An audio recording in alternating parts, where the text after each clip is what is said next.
Por onde eu começo?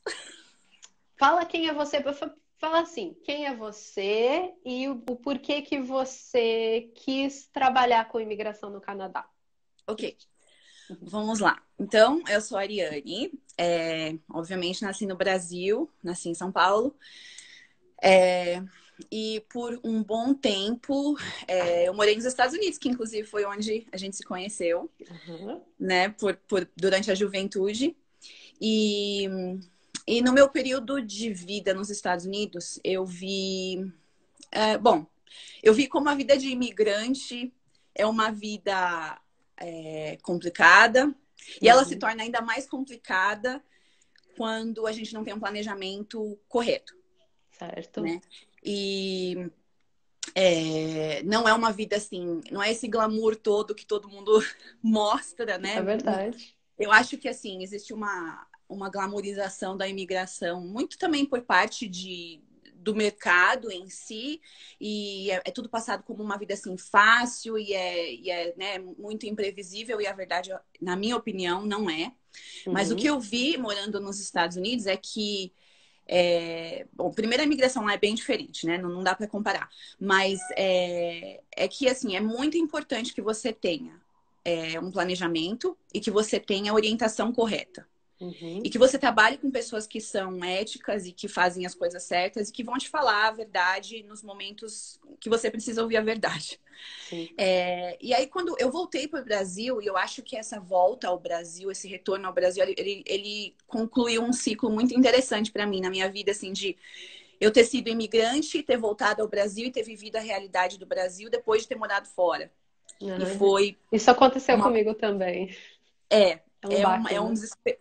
É um baque, é uma pancada, é um despertar, né, da sua alma, assim, da sua realidade. Aham. Porque a gente acha que quando a gente muda de país, a gente muda fisicamente.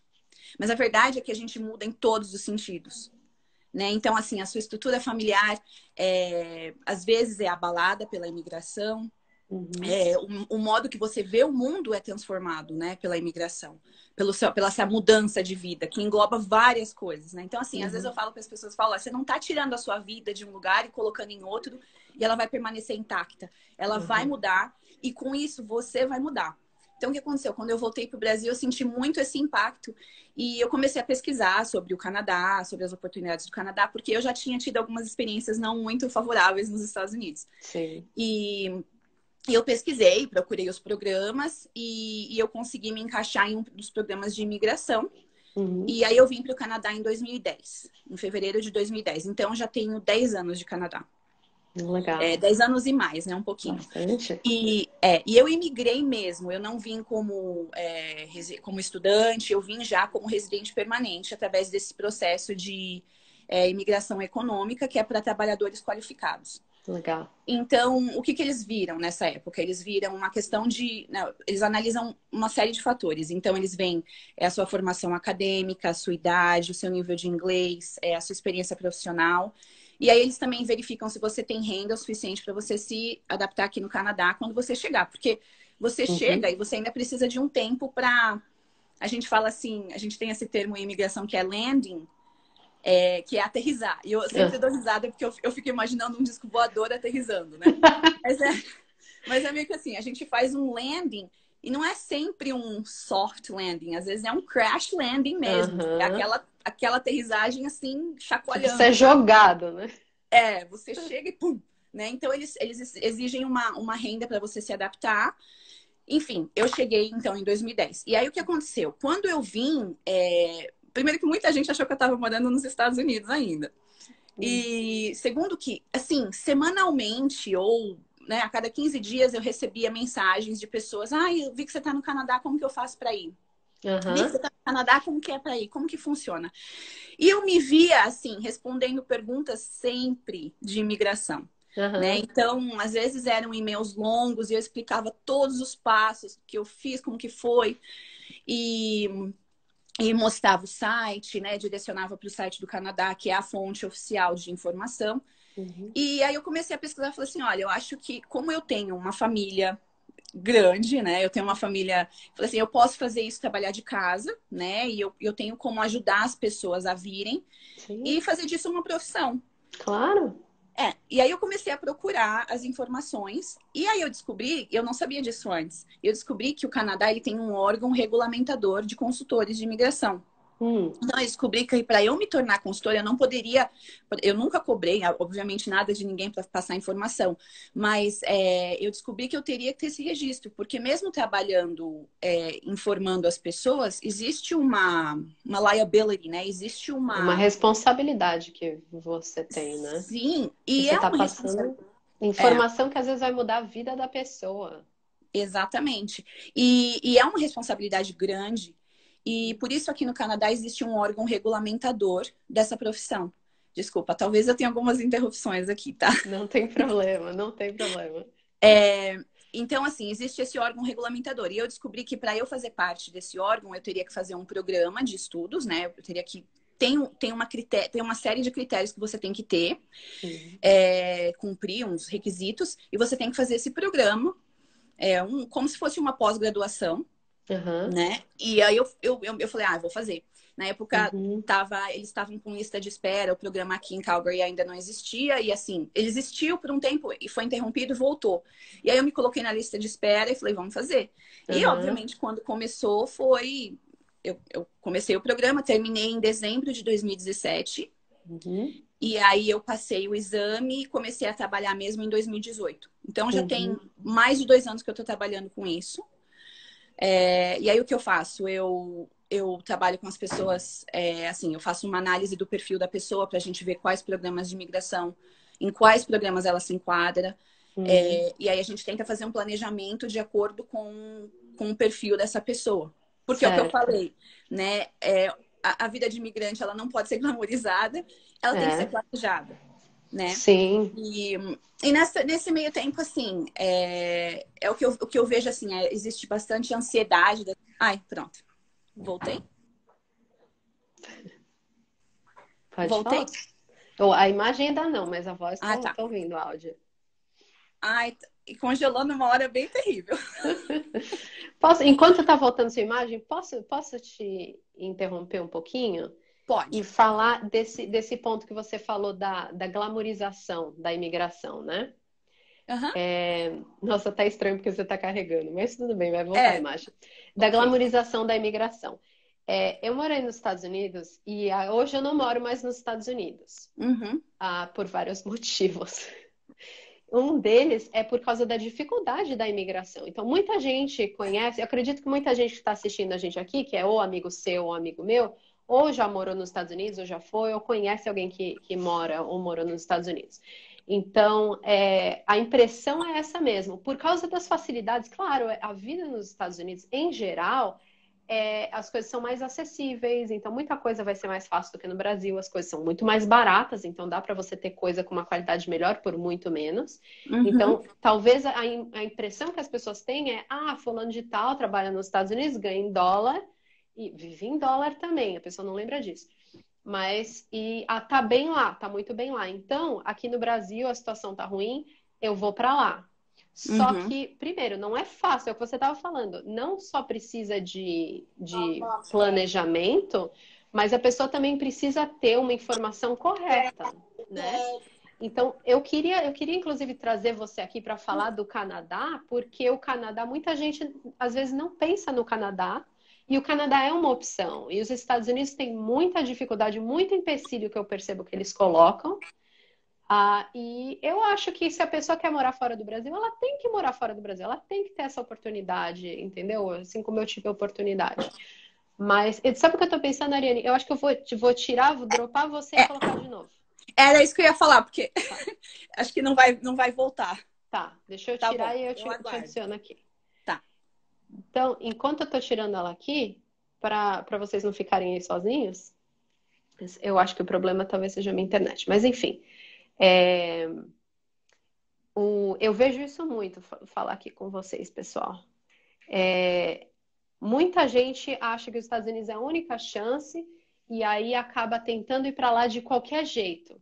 E a gente que morou lá, a gente sabe que não é fácil, não é fácil ficar lá de qualquer jeito. Voltou. Enfim, fala pra gente então do Canadá. Você é como se fosse o equivalente a uma advogada de imigração, praticamente aí. Isso, exatamente. Então, como consultora regulamentada aqui no Canadá, eu posso representar os pedidos de imigração, tanto residência, em termos de residência temporária, quanto de residência permanente. Eu posso representar casos para refugiados, mas eu não trabalho com essa área, não trabalho com isso. E os pedidos de cidadania. Porque aqui o Canadá ele tem o Ministério de Imigração, Refugiados e Cidadania. Então, ele engloba essas três categorias, né, de imigração, vamos dizer assim. Então, como consultora, existe esse órgão regulamentador e eu posso representar os pedidos nessas categorias mediante o Ministério, né, de Imigração, Refugiados e Cidadania aqui do Canadá. A única coisa é que, como consultora, eu não tenho como comparecer na corte. Então, um caso vai para a Corte Federal, eu não posso, porque eu não sou advogada. Certo. Mas como consultora, nós temos basicamente a mesma autonomia de representar os clientes e de orientar. Que esse é o principal, é o que você falou, assim, você tem que ter a orientação certa. Né? Porque, assim, eu vejo que existem muitos... As pessoas tentam achar jeitinhos, não tem jeito. E quem quer fazer um processo longo, sendo que você, teoricamente, você consegue fazer a mesma coisa muito mais rápido, né? Então, e as pessoas buscam esses atalhos que às vezes atrapalham, às vezes. Bom, na maioria dos casos que eu vejo, os atalhos acabam não favorecendo a pessoa e acaba demorando o mesmo tempo do que se ela tivesse feito certo desde o começo. Mas eu acho que o importante é ressaltar isso, assim, de você ter um consultor autorizado. É uma pessoa que vai agir com ética, porque existe um código de ética na profissão, existem leis, existem penalidades para quem age sem ética, né? Para quem faz as coisas de maneira desonesta, para quem engana os clientes ou recebe um dinheiro e não faz o trabalho de acordo, ou omite informação. Então, assim, é importante sempre trabalhar com um representante autorizado pelo governo. Sim. E, obviamente, buscar as pessoas que têm isso, essa ética e que vão te orientar da maneira correta para o seu plano. Porque o que eu vejo é um investimento muito grande. Né? Claro. As pessoas pensam sempre em termos de dinheiro. Mas eu vou estudar no Canadá, é muito dinheiro. Ou, né? E elas esquecem que, na verdade, é um investimento de vida, né? Você vai mudar. Que é o que eu falei no começo. Você muda a sua vida, você investe o seu dinheiro, você investe na sua família, esperando um retorno. E se você faz isso da maneira errada, você perdeu tempo, perdeu dinheiro, sabe? Claro. Então, mais uma coisa que você falou com relação a que a gente estava conversando sobre a glamorização, não é uma vida fácil. Realmente, assim, eu vejo pessoas que têm uma formação no Brasil, que têm profissão. Eu falo do Brasil porque eu trabalho bastante com gente do Brasil, mas tem pessoas do mundo inteiro, né? Que elas querem uma vida melhor. E elas querem a oportunidade de serem, assim, como que eu falo? Civicamente, né? Acho que é civicamente ativas na sociedade também. Então, não adianta só você vir, eu vou com visto de turista e lá eu dou um jeito. Porque eu já tô lá. Exato. Isso não vai te favorecer. Não vai favorecer. Você tem que vir para você continuar sendo uma pessoa como você era no seu país, para você ter direitos, para você ter oportunidades que não vão ser negadas pelo fato de você não ter um documento, né? Então, não é uma vida fácil, é o que eu falo. As pessoas, elas largam essas coisas que elas têm nos países delas e elas vêm para cá. E aí sim, aí vão anos, né? São pelo menos, 2 anos de você plantar aquela semente, de você colher depois o resultado. Hoje mesmo eu vou dar um exemplo de um caso de uma pessoa que ela trabalhava no Brasil, tinha uma formação, veio para cá, refez uma faculdade, voltou aos estudos, conseguiu o apoio da província para pegar residência permanente e hoje ela recebeu o convite para aplicar para residência permanente. Mas foram anos, foi dinheiro, foi tempo, sabe? Eu acho que também o psicológico de você lidar com essa incerteza do futuro, né? Eu digo que é terrível. Minha experiência própria é bem o que você falou, não é só você ser você mesma num outro lugar. Você muda totalmente, não é só o seu psicológico, você muda a sua essência, o fato de você não ser do lugar, de você estar sendo tratado sempre de um jeito. Enfim. Uhum. Mas assim, em termos de imigração, se eu fosse comparar com os Estados Unidos, eu acho que a imigração do Canadá, por ela ser um fator essencial ao país, é um tratamento bem diferente, tanto dos aplicantes quanto do sistema. O sistema em si é muito diferente. O que eu percebo é que, obviamente, existem falhas, existem. Existem mecanismos que poderiam ser melhor, existem. Mas existe muita transparência também. Então, por exemplo, você, como representante, eu não posso falar sempre para você, eu tenho todas as informações e só eu sei, eu tenho uma pessoa lá dentro que vai fazer tal coisa, porque isso não é verdade. Se você entrar no site da imigração, tem as informações. Eles têm informação sobre quantas pessoas são convidadas para residência permanente por ano, quantas pessoas, em quais categorias, de quais países. Existe muita transparência com relação ao processo. Então, assim, eu gosto muito disso, de você ter uma transparência para as pessoas não viverem naquela coisa de, ai, nossa, é tudo muito secreto, sabe? Qualquer um pode entrar e olhar, né?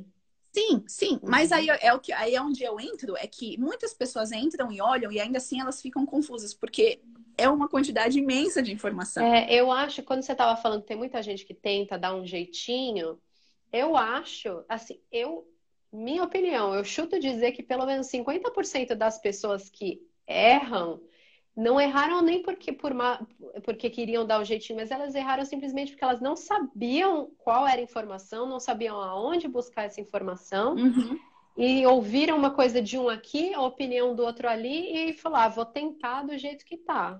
Então é muito importante isso. E as pessoas falam assim, mas deu certo para tal pessoa.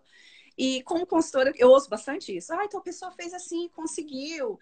E olha, cada caso é um caso, não tem como falar. Porque assim, você pode até ter o mesmo perfil em termos de trajetória, mas os específicos do caso são diferentes. Então, por exemplo, vem uma família, vamos dizer, um casal para estudar e uma família com 2 filhos.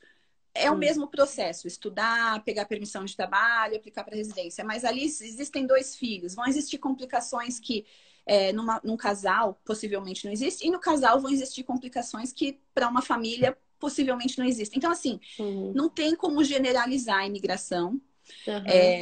E assim, cada caso é um caso, e é importante você ter orientação e fazer tudo direitinho, porque a imigração também é uma coisa bem interessante, que tudo que você faz lá atrás, ela te alcança lá na frente. Então, às vezes as pessoas são assim, eu vou omitir esse dado aqui, não vou falar isso. Daí ali na frente ela vai fazer um processo para residência, onde ela precisa informar todo o histórico dos últimos 10 anos, e aquele acontecimento que ela não falou, volta, né? E acaba atrapalhando. Entendi. Então, tem isso. Ariane, deixa eu te perguntar, porque tem gente aqui perguntando, como é que faz? Como é que faz? Vamos lá, vamos supor, eu estou no Brasil e eu quero muito ir morar no Canadá. Quais são as minhas opções? Ok. Então, em termos de quem está fora do país, o que a gente... Existe a imigração... dentro da imigração existe a residência temporária e a residência permanente. Você pode aplicar, fazer um processo para residência temporária que abre portas para residência permanente. E você pode fazer um processo para residência permanente já do Brasil. E aí, nesse caso, você vem como residente permanente já para cá. Certo.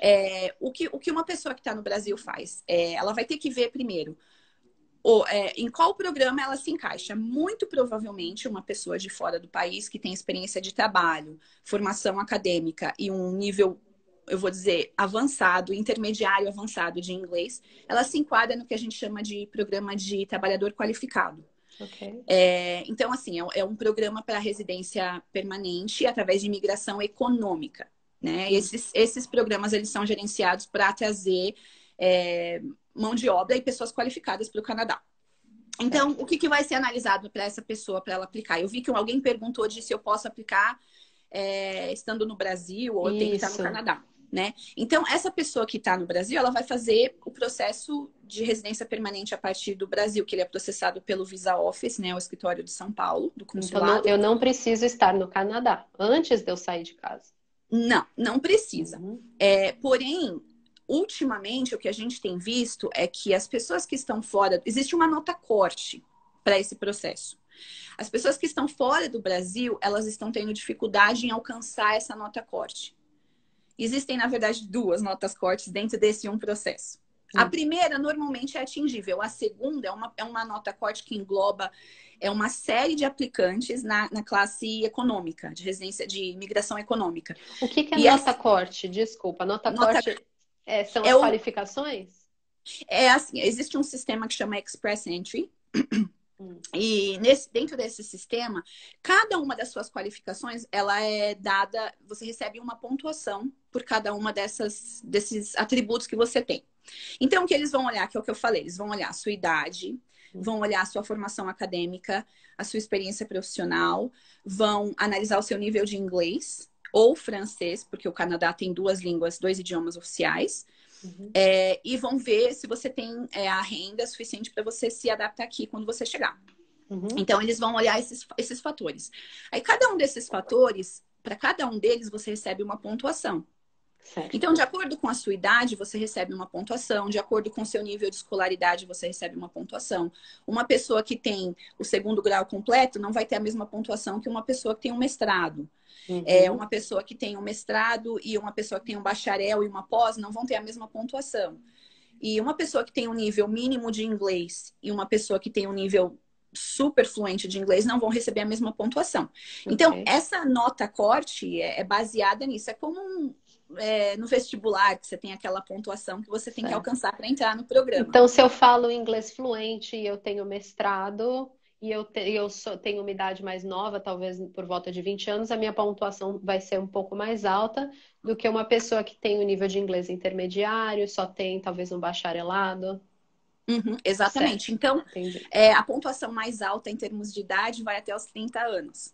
Tá. A partir dos 30 anos, ela começa a cair um pouquinho a cada ano. E a partir dos 40, ela já cai assim, bastante. Tá. Significativamente.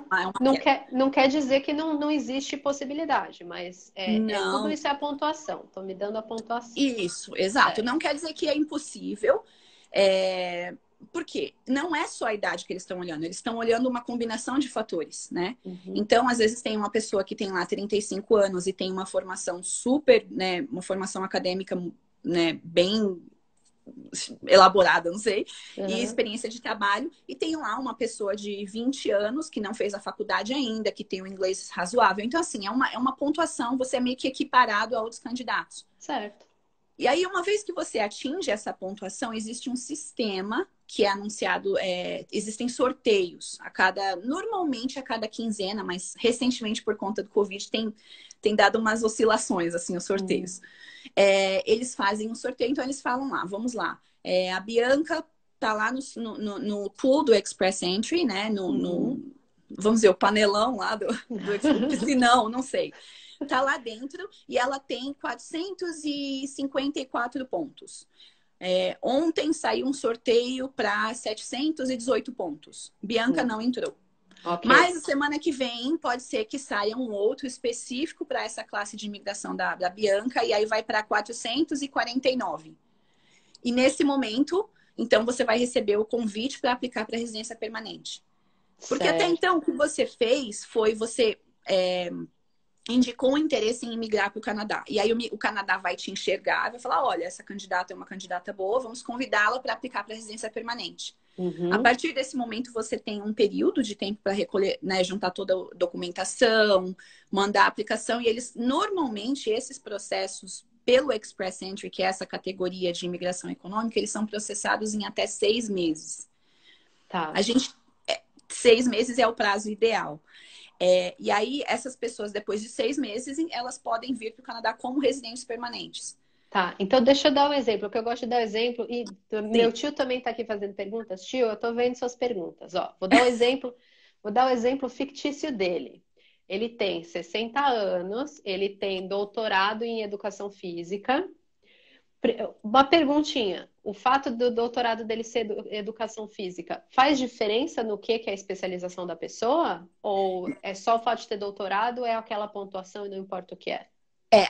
Existem algumas profissões que elas precisam ser feitas. é muita informação mesmo para passar aqui, mas assim, existe uma equivalência que precisa ser feita desse doutorado. Então, eles querem pegar esse doutorado do Brasil e fazer uma equivalência com o que ele seria aqui no Canadá. Aí eles vão determinar, tá ok, é equivalente a um doutorado em educação física aqui no Canadá, e eles dão uma pontuação, dão uma...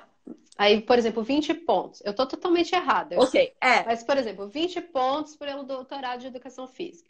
Aí tem 60 anos, 5 pontos. Então, eu tenho 25 pontos. Vamos supor. Aí, o que você tá me falando, aí tem todas as outras coisas, vai lá a pontuação. Mas vamos supor que você tem 25 pontos. Então, a cada 15 dias, teoricamente, dependendo, né, depois que acabar o Covid, de tempos em tempos, o Canadá fala assim, ok, todo mundo que está aí com a sua pontuação, seu Edvan, você está aí com seus 25 pontos, a gente hoje vai pegar quem tiver a partir de 50 pontos. Então, hoje eu não vou ser considerado. Aí eles pegam, aí talvez na próxima vez eles vão falar a partir de 20 pontos. Então, se eu tô com 25 pontos, dessa vez eu vou ser considerada. Então, quando eu for considerada, aí eu vou ter 6 meses, aí eu vou aceitar, vou ter 6 meses para produzir toda essa documentação e apresentar, certo? Certo em partes, mas não, tá certo que você recebe o convite para aplicar, se você vai ser considerado para residência permanente a partir do momento que você passa daquela nota que eles estipularam. Ontem mesmo, por exemplo, saiu essa nota corte de 718. E é muita coisa para explicar por que está tão alta, mas eu tive clientes que entraram. Mas o que acontece? Recebeu o convite para aplicar, você tem, na verdade, agora 90 dias para juntar a documentação. Aí que, como consultora, eu entro também. Por quê? Muita gente não consegue juntar essa documentação em 90 dias. Parece uma coisa simples, mas não é tão simples.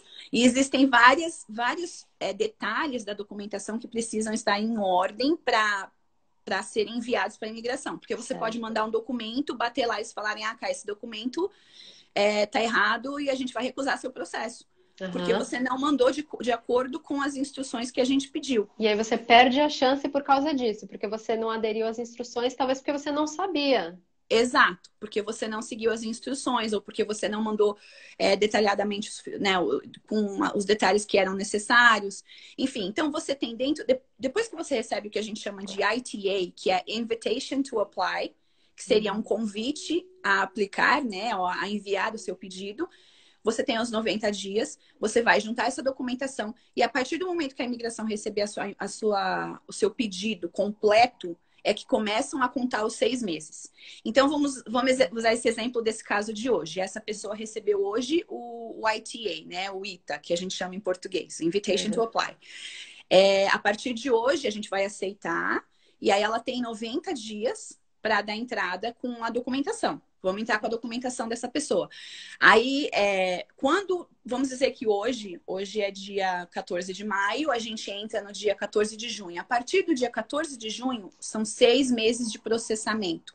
Então, durante esses 6 meses, a imigração vai avaliar a veracidade dos documentos, vai confirmar as informações, vai ligar para os empregadores que você listou no seu histórico, dizendo, eu trabalhava para essa pessoa, né, nessa empresa, eles vão verificar essa informação, vão verificar se você realmente se enquadra no programa de imigração para qual você se candidatou. E aí eles dão em 6 meses, teoricamente 6 meses, a resposta.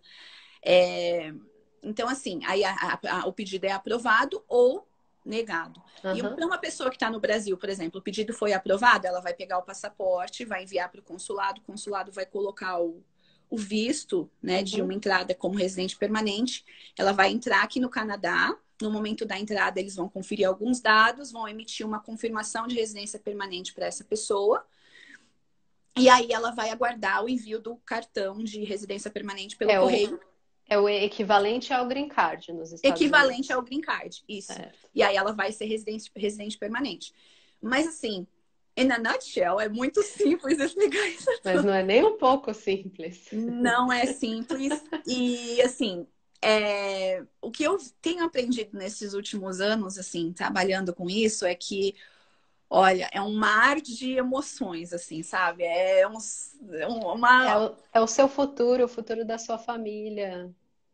E é isso sempre que eu penso, é assim, ai, o impacto que essa decisão da imigração, que não é meu controle de jeito nenhum.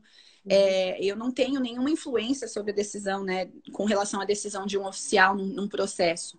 Mas o impacto dessa decisão na vida dessa família, qual vai ser, né? Uhum. E o impacto, o impacto do meu trabalho na vida dessas pessoas também, né? Porque eu não quero orientar errado, eu não vou orientar errado. E assim, às vezes as pessoas não gostam porque, é o que eu falei, às vezes você fala a verdade e as pessoas querem que você fale o que elas Fala que é querem ouvir. fácil. Uhum.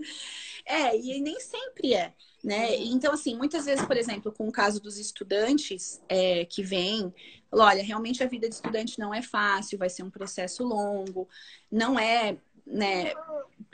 Não é o que eu falei, não é glamorizado, não é essa Uhum. vida glamorizada que você imagina que é. Não quer dizer que é ruim, não quer dizer que seja Uhum. impossível, mas como consultora eu tento sempre assim ser honesta nesse sentido de, olha, é possível, vai dar muito trabalho, mas é possível e vai valer a pena. E é esse o ponto, vale a Uhum. pena, né? Mas Claro. você tem que planejar, você tem que sacrificar e colher depois. Claro, com certeza. Deixa eu te fazer uma pergunta antes da gente terminar, só para quem. Vamos supor que eu não falo inglês. Não precisa explicar Uhum. todo o processo, mas quais são as opções? Ok. Para quem não fala inglês, existe um. É assim, eu não quero, como que eu falo? Eu não quero simplificar, mas ao mesmo tempo existem opções. Você teria que vir para o Canadá e fazer um programa de inglês, de estudos. O problema é que quando você faz inglês, você estuda inglês, você não tem a oportunidade de trabalhar enquanto você estuda. Então Certo. você tem que vir com bastante renda, Uhum. bastante, né, backup financeiro. Então você tem como vir estudar. Existe um programa hoje que é como se fosse eles chamam de pathway, que é um caminho para você ingressar, por exemplo, numa universidade. Ah, tá. Porque se você não tem inglês em termos de residência permanente, não tem como, não tem É porque como. é isso que eu tô pensando. Se eu não, vamos supor que eu quero, mas aí eu preciso primeiro primeiro dar esse passo de aprender inglês. Então eu posso, por exemplo, ir aprender inglês, claro, tem todo o processo, e aí depois, eventualmente, acabar virando residente, estando no Sim, Canadá. aham, é um processo longo. Aham.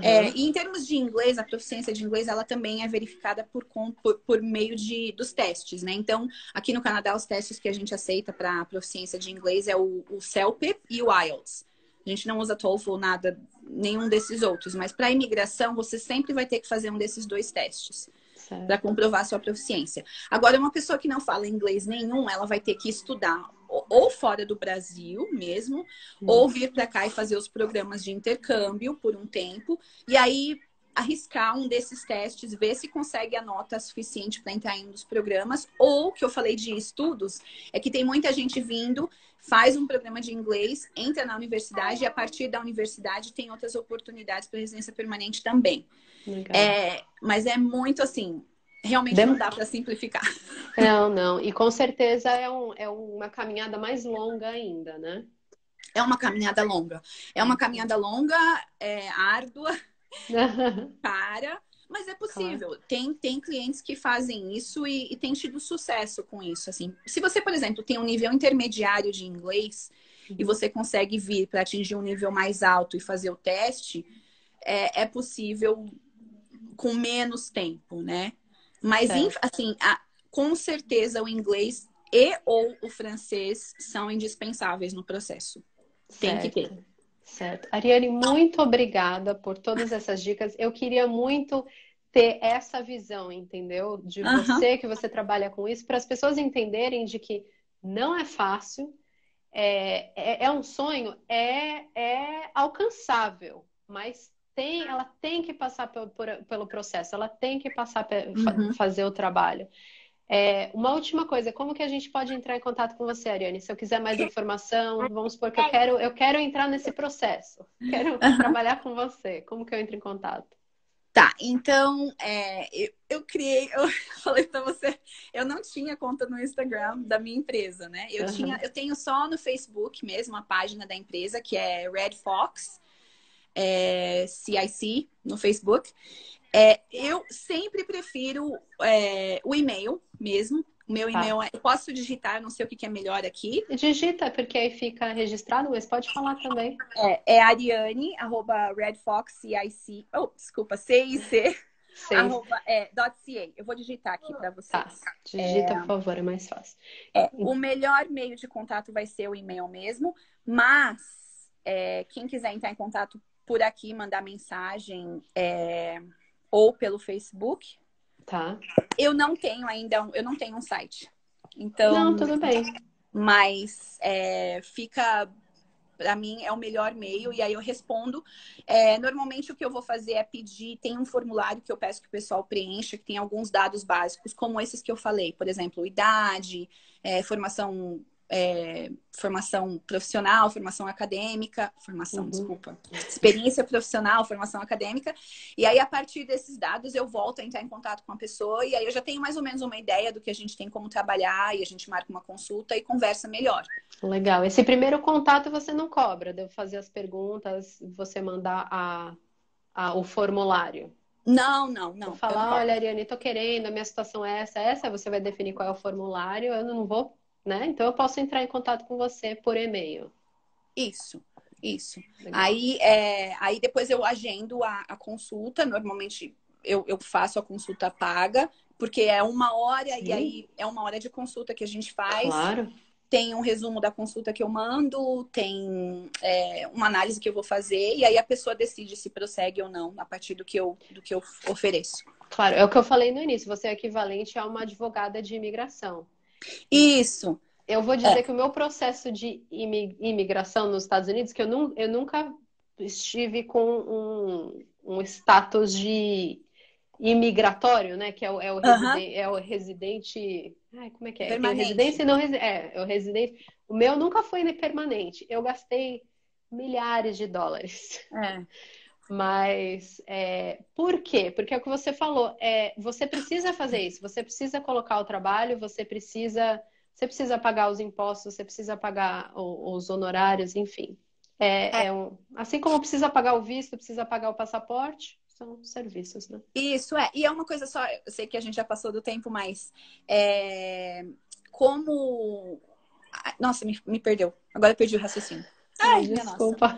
Nossa. Não, é que você falou de consultora.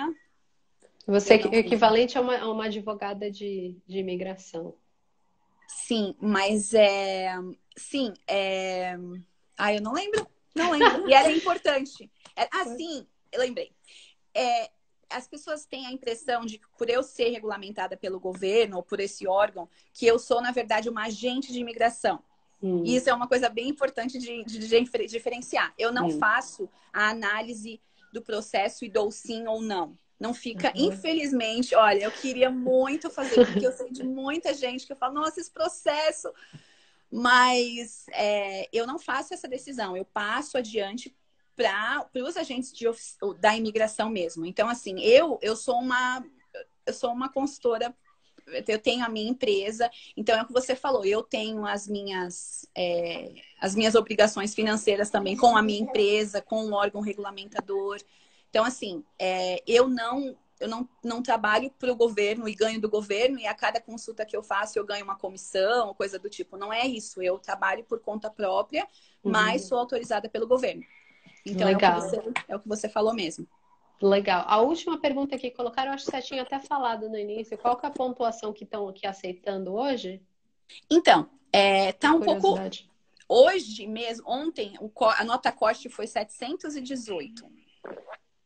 Mas eu vou só explicar que é por conta da situação com relação ao Covid, né? A essa situação que a gente está vivendo. O que aconteceu? Eles têm feito esses sorteios, que nem esse de 741, 718. 718. Eu não sei de onde eu tirei isso. Mas 718, eles têm targeted, né? Eles têm centralizado esses sorteios para as pessoas que estão aqui dentro do Canadá. Então, nesse momento, os sorteios eles são direcionados às pessoas que têm uma nomeação de uma província aqui dentro. As províncias são como se fossem os estados aqui dentro do Canadá. E as pessoas que têm experiência de trabalho canadense. Então, assim, as pessoas que já têm uma experiência profissional aqui no Canadá são as que estão sendo chamadas agora. Esse sorteio específico com essa pontuação super alta é porque eles estão direcionando essa nota corte para os aplicantes que receberam uma nomeação das províncias aqui. Tá. É um pouco complicado, mas normalmente quando você tem normalmente não. Quando você tem uma nomeação de uma província aqui do Canadá, isso te dá 600 pontos no processo. Então, assim, numa média seria 452 a última nota corte. Se você tem uma nomeação, você vai para 1052, né? E aí você entra automaticamente. Então, esses últimos sorteios, eles têm sido direcionados para esses trabalhadores do Canadá e para os trabalhadores que receberam nomeação das províncias. Entendi. E se alguém tiver dúvida, eu posso explicar melhor, porque realmente é complexo, mas não é assim de tudo essa nota super alta. E uma última dica que você quer dar pra gente, se a gente estiver a fim de ir morar no Canadá? É a volta ao que eu falei no começo, de planejamento, paciência, muita paciência. Assim, criar o que a gente chama de resiliência, né? De você ter resiliência para você lidar com as situações que vão ser jogadas para você, porque você vem planejando uma coisa e chega aqui pode mudar um monte de coisa, né? Tanto na sua vida, quanto em você, quanto no país, que nem essa situação que a gente está vivendo agora, pegou muita gente de surpresa, pessoas que contavam com trabalho, pessoas que estavam estudando, aí teve que passar de ir para a escola, para aula online. Tem sido bem difícil, né? E eu acho que isso exige uma resiliência, assim, tem que ser resiliente. Claro. Mas para mim, assim, imigrante é corajoso, está disposto a lutar por um futuro melhor. Então, assim, planeja, se orienta, busque orientação correta. Assim, seja honesto no que você vai fazer também e mãos à obra. Acho que basicamente isso. E procure orientação autorizada, né, também. Sim. Ariane, muitíssimo obrigada pelo seu tempo, obrigada pelas dicas valiosíssimas que você deu pra gente. Obrigada, pessoal, por terem assistido. E amanhã, a gente, meio-dia, tem mais dica diferente. Obrigada eu pelo convite. Eu fiquei super feliz. Estou ainda nervosa. Não, também fica tranquilo, já acabou. Mas obrigada. Eu espero que... eu dei bastante volta e quem tiver interesse em entrar em contato comigo, eu oriento como eu puder, no que eu puder. Ajudar. A Ariane é maravilhosa. Eu preciso dizer, eu sei que a gente acabou, mas eu preciso dizer. A gente, há uns tempos atrás, a gente pensou em ir para o Canadá e a gente falou com ela. E ela é super atenciosa, super carinhosa, é paciente assim, porque eu não sei se vocês conhecem meu marido, Wagner, é pergunta atrás de pergunta. Assim, é uma paciência. Muito obrigada. Obrigada. Fico feliz. É verdade. Eu me esforço para ser o que as pessoas precisam nesse momento, porque eu acho que realmente é um momento muito assim, é um momento delicado. A gente tem muita insegurança, são muitos medos, muitas esperanças também, né? Muita ansiedade. E eu espero que eu possa, assim, eu fico feliz quando eu vejo que o pouco que eu fiz ou o muito que eu fiz fez diferença na vida de alguém, na vida de uma família. É isso que me deixa feliz.